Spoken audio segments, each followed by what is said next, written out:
Hello दोस्तों, good morning.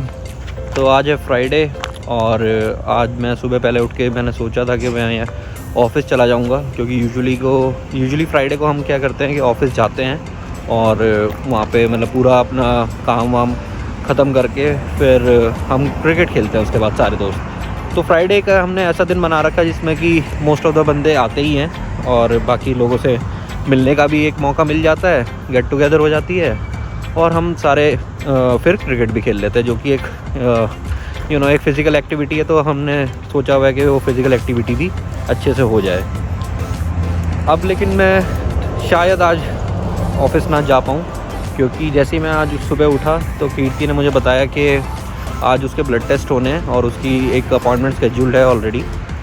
तो blood test तो मेरे भी होने थे, लेकिन मैंने एक्चुअली अभी कोई अपॉइंटमेंट बुक नहीं करी थी। तो लेकिन यहाँ पे दो तरीके के अपॉइंटमेंट्स होते हैं। एक तो आप अपॉइंटमेंट ले लो या वॉक इन कर लो, तो दोनों ही आपके मतलब लैब में एक्सेप्टेबल होते हैं। बट वॉक इन में यूजुअली क्या होता है दोस्तों, जितने भी बंदे वहाँ पे होते हैं, अगर बंदे ज़्यादा हैं तो आपको ज़्यादा टाइम लगेगा, क्योंकि they will give preference to the person who has actually book the appointment. तो जितने भी बुक वाले अपॉइंटमेंट वाले बंदे आते हैं उनको पहले एंटरटेन करते हैं, फिर उसके बाद ये होता है कि भाई जो बंदे बचे हुए हैं उनको एंटरटेन करते हैं। तो कीर्ति तो अंदर गई हुई है अपना टेस्ट कराने, उसकी जो अपॉइंटमेंट शेड्यूल थी, लेकिन उसने मुझे अंदर से बताया कि यहाँ पे आज इतनी भीड़ नहीं है जितने बंदे यूजुअली होते हैं। तो 5 to 7 बंदे अंदर प्रेजेंट हैं, तो आई गेस जल्दी नंबर आ जाएगा। तो मैं भी एक बार ट्राई कर लेता हूँ, अगर वॉक इन में टाइम ज़्यादा नहीं लगता तो मैं एक बार करा के आता हूँ टेस्ट।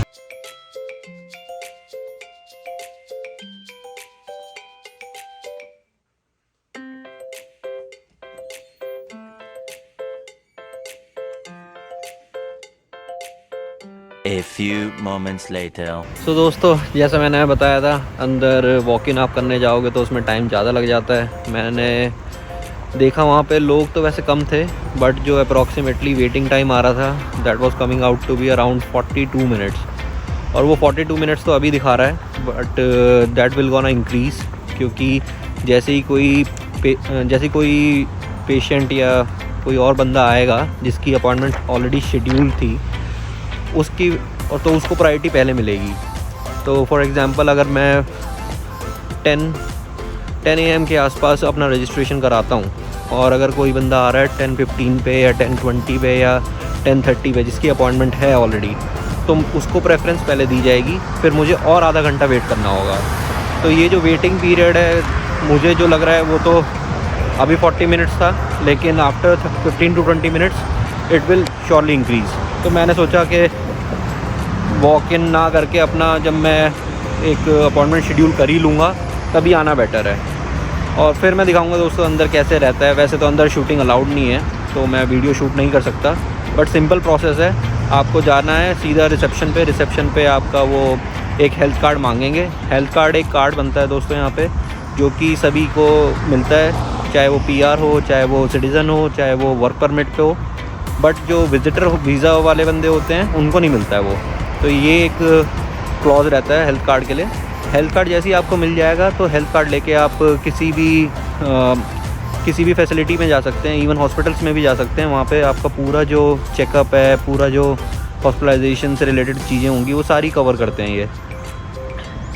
तो अभी के लिए बस यही था कि आपको जाना है, हेल्थ कार्ड दिखाना है, they will put you on a line, और जैसे ही आपकी फ़ाइल का नंबर आएगा they will call your name, और जैसे ही आपका नंबर आ गया, आपको बुलाया उन्होंने, आप अंदर जाएंगे। आप अपना जो सारे टेस्ट वेस्ट जितने भी आपने कराने वो सारे टेस्ट आपको वो बताएंगे कि क्या क्या कराना है, और वो वैसे वैसे टेस्ट आपके कर देंगे।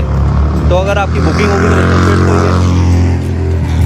बहुत ही तेज़ थी बाइक, पता नहीं लोग इतनी तेज़ बाइक क्यों चलाते हैं, बट बाइक चलाने वाले भी बस अब यही है, 1-1.5 हफ्ता बाइक चला सकते हैं, उसके बाद तो क्या ही बाइक चलाएँगे, फिर तो ठंडी आ जाएगी।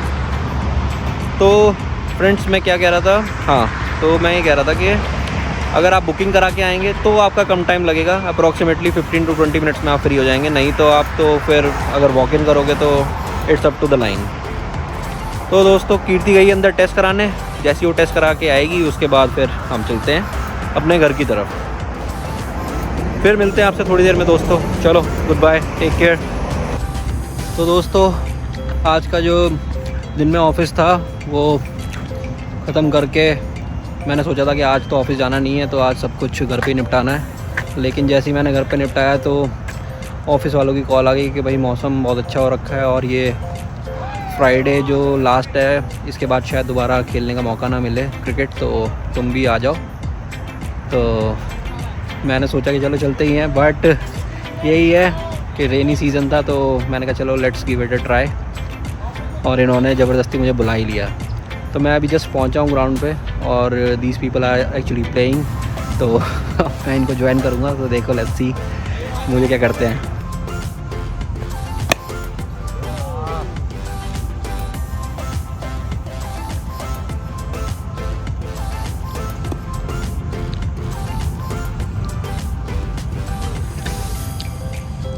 इसमें हमने बेसबॉल की पिच को ही हमने क्रिकेट की पिच बना दे रखी है।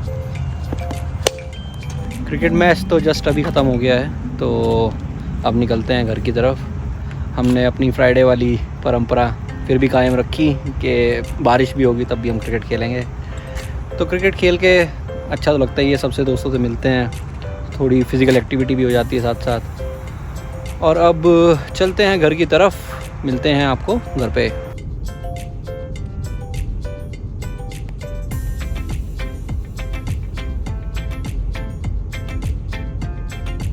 घर पे मैं आ गया हूँ अभी जस्ट, और घर पे आते ही मुझे मिल गया सरप्राइज़ एज़ यूजुअल, क्योंकि फ्राइडे नाइट है। तो अब कीर्ति कह रही कि भाई तुम भी अपना क्रिकेट वगैरह खेल के आए हो, दोस्तों से मिल के आए हो, तो अब मुझे बाहर डिनर कराने लेके चलो। अब डिनर में मेरा यूजुअली ये होता है कि जब भी मैं फ्राइडे को आता हूँ खेल के, तो हम मोस्टली साउथ इंडियन ही खाते हैं। और अब ऊपर से नवरात्रे हैं तो हमें थोड़ा सा मतलब देख के खाना पड़ेगा, तो I guess South Indian is a better option. और फिर चलते हैं एक बार वहाँ पे साउथ इंडियन रेस्टोरेंट पे, फिर आपको भी दिखाते हैं कौन से साउथ इंडियन रेस्टोरेंट हम जा रहे हैं और वहाँ पे किस टाइप का खाना यहाँ पे कनाडा साउथ इंडियन वाले रेस्टोरेंट में सर्व किया जाता है। चलो लेट्स गो। तो इस रेस्टोरेंट में आए हैं खाना खाने। अब ये नया रेस्टोरेंट ओपन हुआ है, तो हम इस प्लाजा में आते थे, बट ये नया रेस्टोरेंट ओपन हुआ है साउथ इंडियन। तो लेट्स ट्राई दिस रेस्टोरेंट कैसा है। इंटीरियर तो अच्छा लग रहा है इस रेस्टोरेंट का।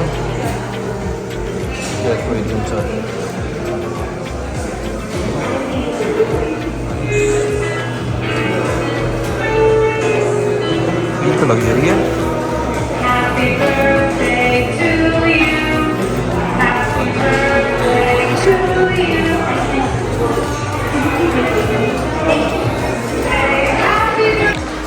दोस्तों भूख इतनी लग रखी थी कि वीडियो लेने ही भूल गया। आप खाली पेट से अंदाज़ा लगा सकते हैं कितना हमें भूख थी, लेकिन the food was really good and it's the first time that we are experiencing this restaurant. So दोस्तों इस रेस्टोरेंट में आके काफ़ी अच्छी फील आई। फर्स्ट टाइम हमने ये रेस्टोरेंट एक्सपीरियंस करा था और इस टाइप से इसकी लुक एंड फील है, और मुझे तो काफ़ी अच्छा इसका इंटीरियर लगा। यहाँ पे यूजुअली इतना अच्छा इंटीरियर होता नहीं है रेस्टोरेंट्स का, but look at this beautiful picture Niagara की, काफ़ी बड़ी पिक्चर है। और इस टाइप से ये बीच में बुफे एरिया है, इन केस कोई अगर बड़ी पार्टी करनी हो तो यहाँ पे पूरा बुफे लग सकता है। सामने इनकी ये ओपन किचन है पूरी, और ऐसी ये सिटिंग है। Restaurant name is Madras Chettinad. I really like this place, so I would recommend that people can come here to enjoy the food. तो दोस्तों मैं आपके साथ एक और अपडेट शेयर करना चाहूँगा, and that is related to real estate investing. Real estate में अगर आप फर्स्ट टाइम होम बायर है, करंट सिनेरियो में आपको अगर घर लेना है 1 मिलियन या 1 मिलियन से ज़्यादा का, उसके लिए आपको कम से कम 20% डाउन करना पड़ेगा, तभी आपको बैंक लोन देगा। इन केस अगर आपको प्रॉपर्टी 1 मिलियन से कम की लेनी है तो आपके लिए मिनिमम डाउन पेमेंट वाला क्राइटेरिया एप्लीकेबल होगा। But with recent changes government ने चेंजेस प्रपोज करे हैं और जो कि पास भी हो गए हैं, जिसकी वजह से जो 1 मिलियन का कैप था that has been increase to 1.5 million, which means कि आपको अगर घर 1.5 तक का लेना है या 1.4 का लेना है, 1.2 का लेना है, उस केस में आपको मिनिमम डाउन पेमेंट पे आप एक काम कर सकते हैं, 20% डाउन आपको नहीं करनी पड़ेगी। और इसके साथ साथ एक और उन्होंने चेंज प्रपोज करा है जो अप्रूव भी है, जिसमें कि अमोर्टाइजेशन पीरियड अगर आप देखोगे मिनिमम डाउन पेमेंट पे जो अभी करंट के सिनेरियो में है दैट इज़ 25 ईयर्स। वो अमोर्टाइजेशन पीरियड भी इंक्रीज़ हो गया है 30 ईयर्स के लिए, आप अगर 1.5 तक का घर लेते हो। दिस मीन्स जो आपकी मंथली मॉर्गेज पेमेंट होगी वो रिड्यूस हो जाएगी। So I think that is a good move in terms of in terms of affordability, but I think it has some pros and cons to it. If you like a detailed video on it, please comment में आप मेरे से share करें, मैं इसके ऊपर फिर एक पूरी डिटेल वीडियो शेयर करूँगा आपके साथ, और फिर मैं आपको बताऊँगा कि इसमें अफोर्डेबिलिटी कैसे बन रही है और कैसे आप इसको एक तरीके से यूज़ कर सकते हो इन terms of getting your house. तो दोस्तों आज का ब्लॉग करते हैं ख़त्म, बाकी मिलते हैं कल, तब तक के लिए गुड नाइट, टेक केयर।